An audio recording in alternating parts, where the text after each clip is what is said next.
Today we are going to go with past perfect continuous tense. हम इसका कब use करते हैं? देखिए, जो कार्य पास्ट में कुछ समय तक जारी था, जैसा कि हमें पता है कि कोई ना कोई काम स्टार्ट होता है, हुआ होगा और एंड भी हो चुका है, ठीक है, वो होता है पास्ट परफेक्ट कंटिन्यूअस टेंस।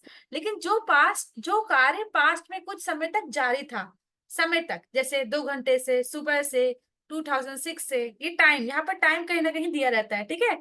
आप वो कैसे पहचानेंगे? क्रिया के साथ रहा था, रही थे, रहे थे, मतलब आपको लिखा हुआ है रहा था, रही थी और रहे थे, क्रिया के साथ लगा रहेगा। या फिर क्रिया के साथ ता रहा था, ती रही थी, ते रहे थे। ये भी समझ में ना आए तो कोई बात नहीं, हम आगे देखते हैं। लेकिन आपको यहाँ ये मेन बात ध्यान रखना है कि और इनके पहले टाइम दिया होगा, जैसे 2 घंटे सुबह से, जैसे राम सुबह से खेल रहा है, राम 2 घंटे से खेल रहा है, राम 2006 से मुंबई या दिल्ली में है, ठीक है, ऐसे बोलते हैं। अगर टाइम मेंशन नहीं हुआ है तो आप पास्ट कंटिन्यूअस यूज कर सकते हैं। मतलब कोई भी सेंटेंस अगर इसमें टाइम मेंशन नहीं होता है तो आप उसे पास्ट कंटिन्यूअस टेंस का यूज कर सकते हैं। लेकिन यहाँ पर अभी हम पास्ट परफेक्ट कंटिन्यूअस टेंस पढ़ रहे हैं, ठीक है। जैसे वह 2 घंटे से खेल रहा था, वह कौन है? खेल रहा था लड़का है, तो ही। अब आपको पता है पास्ट परफेक्ट कंटिन्यूअस टेंस में हैड बीन को आप बिल्कुल मत भूलिए, हैड बीन तो रहेगा ही रहेगा पास्ट परफेक्ट कंटिन्यूअस टेंस में। तो he had been playing for 2 hours. अगर मैं कहूं ही हैड बीन प्लेइंग तो ये सेंटेंस कहीं ना कहीं इनकम्प्लीट है। क्यों? क्योंकि इसमें फॉर 2 आवर्स जब इसमें ऐड हो गया तो पता चल रहा है कि 2 घंटे से खेल रहा है। समझ में आया? He had been playing for 2 hours. वह 2 घंटे से खेल रहा था। अगर मैं आपको कहूं वह 2 बजे से पढ़ रही थी, ठीक है, वह 2 बजे से पढ़ रही थी, तो she had been reading since 2 o'clock। अब सबसे बड़ा कंफ्यूजन आप लोग के लिए फॉर और सिंस का यूज कैसे करेंगे।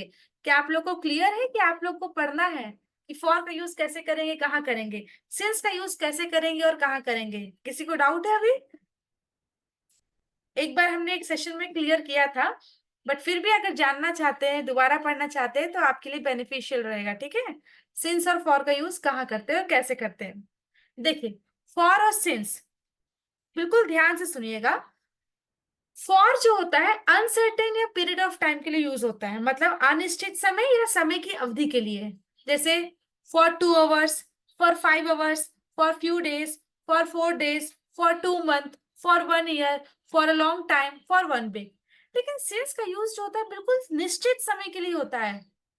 जैसे 3 o'clock, since 3 o'clock, since Monday, since मार्च, सिंस 2010, सिंस लॉन्ग। समझ में आ रहा है आपको? जब कभी ऐसे निश्चित समय की बात करें तब हमें सिंस का यूज करना है, बाकी फॉर के लिए होगा। अनिश्चित समय के लिए हम फॉर का यूज करेंगे और निश्चित समय के लिए सिंस का यूज करेंगे।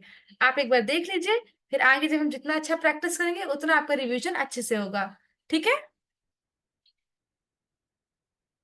चलिए देखिए subject. Okay, my voice is coming to you? Yes yes ma'am. Ma'am. Okay good. चलिए, किसी की आवाज नहीं आई तो मुझे लगा बस मैं बोल रही हूँ, ठीक है। How to craft a past perfect continuous tense, ठीक है। कैसे क्राफ्टिंग करते हैं? क्राफ्टिंग मतलब कैसे बनाते हैं। जैसा कि आपको बिल्कुल क्लियर है कि पास्ट परफेक्ट कंटिन्यूअस टेंस जो आज हम पढ़ने जा रहे हैं उसमें हैड बीन तो लगेगा ही लगेगा, followed by the base form of the verb ING लगाएंगे।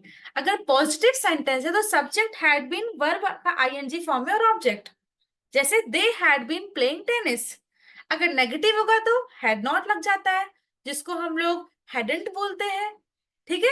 दे हैडंट बीन प्लेइंग टेनिस।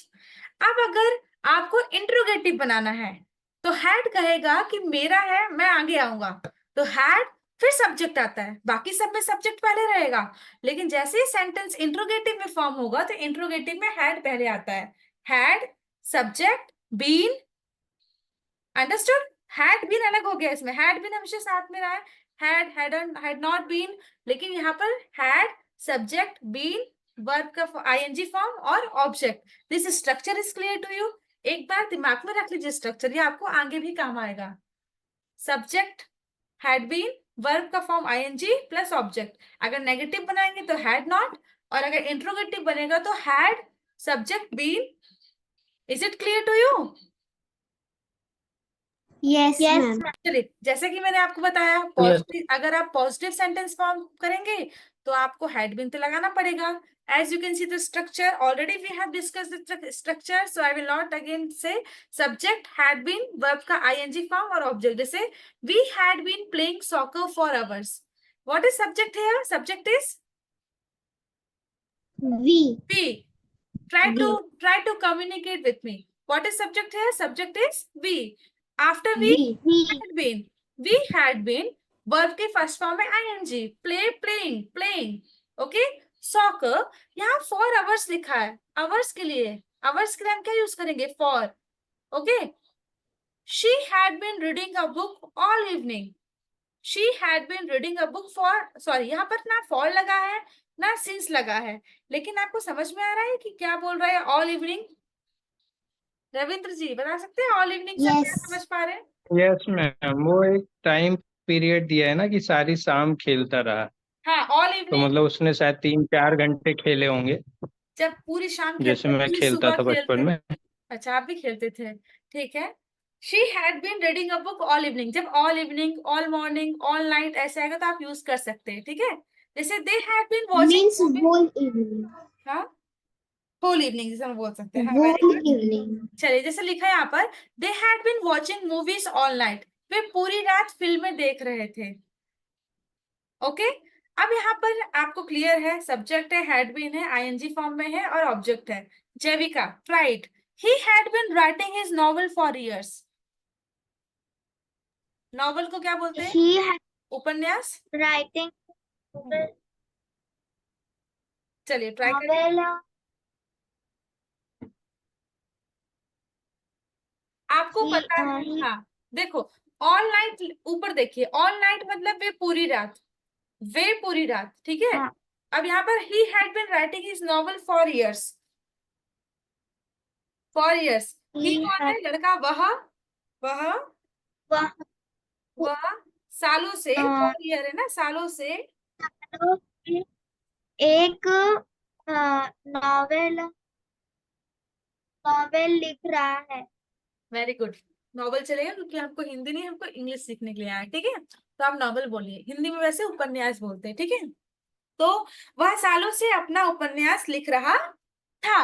लिख रहा था. Okay. Nitya, I had been exercising every morning for a month.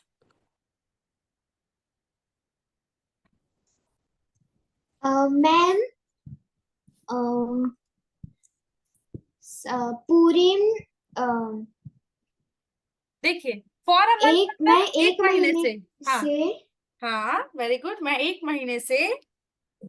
Yes. Every morning मतलब पूरी सारी हर सुबह. सारी सुबह।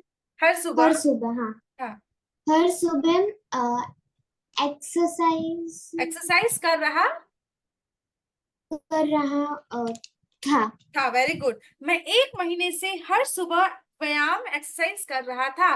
मैं मतलब I had been, exercise ING form में लगाएंगे, every morning for a month. Okay. Next, she had been learning French for 3 years before her trip to Paris. मतलब ये काम हो चुका है. ठीक है. वह 3 साल से फ्रेंच सीख रही थी पेरिस की यात्रा से पहले. Okay. Next, Ravindra ji, we had been planning the event for weeks. We had been planning the event for week. हम इवेंट को हिंदी में क्या बोलेंगे मैम? कार्यक्रम. ओकेजन. कोई बात नहीं, हिंदी छोड़िए, इंग्लिश में बोलिए. कार्यक्रम. हम्म. या हम इस कार्यक्रम की तैयारी हफ्तों से कर रहे थे. रविंद्र जी, फॉर वीक्स. हाँ, तो हफ्तों से बोला तो मैम, बोला हफ्तों आपने? से कर रहे. फिर से यस बोलिए. मैम, वो कट गई थोड़ा होगी आराम आवाज. से बोलिएगा. हाँ. हम कार्यक्रम की तैयारी हफ्तों से कर रहे थे, या ठीक है, हम देखिए, जब हफ्तों से हिंदी में कार्यक्रम होता की है, तैयारी मैं कर यही रहे थे. आपसे कह रही, जब हिंदी हाँ, में. ऑब्जेक्ट पहले, ऑब्जेक्ट आ हाँ, जाता है. तो सब्जेक्ट प्लस ऑब्जेक्ट. मैंने हम सुबह से हफ्तों ही से कहा. हाँ, कार्यक्रम की लेकिन तैयारी कर रहे थे. आपने वीक को बीच में डाल दिया था. ठीक है. हम हफ्तों से हाँ हाँ. कार्यक्रम की योजना बना रहे थे. एक्चुअली क्या होता है, हिंदी मुझे थोड़ी कम समझ में आती है, तो कोई बात नहीं. चलिए नेक्स्ट. हम लोग मैम हिंदी आगे पीछे कर देते हैं ना. वही तो वैसे ही प्रॉब्लम एक है. दिन इंग्लिश भी आगे पीछे करके सीखनी है. चलिए, जैविका, वह पूरे दोपहर कार ठीक कर रहा था। He had been fixing the car all afternoon. Okay, he had been fixing the car all afternoon. जब ठीक कर रहा था तो हम फिक्सिंग फिक्सिंग का ही यूज करते हैं। ठीक है, नेक्स्ट है, वे पिछले हफ्ते से परियोजना पर चर्चा कर रहे थे। Right, they were they they were बेटा स्ट्रक्चर, discussing स्ट्रक्चर में रहिए। They they had been had been discussing the project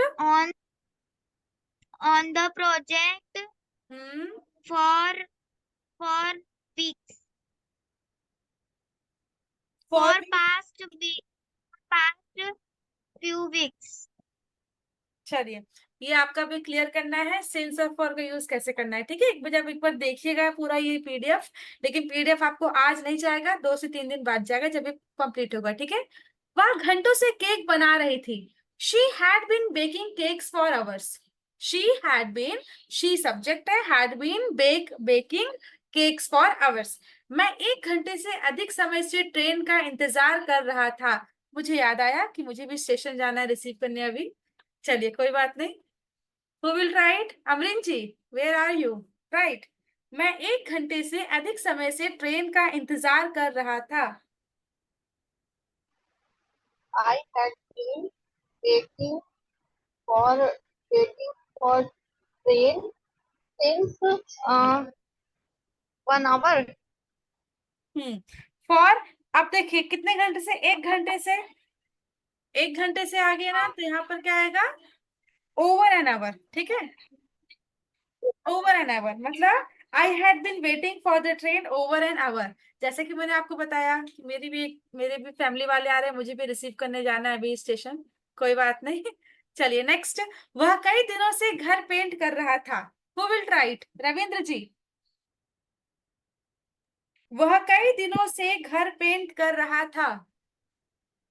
So he had been painting his house for days, कई दिनों के लिए आप क्या? for many days, for several days. for many.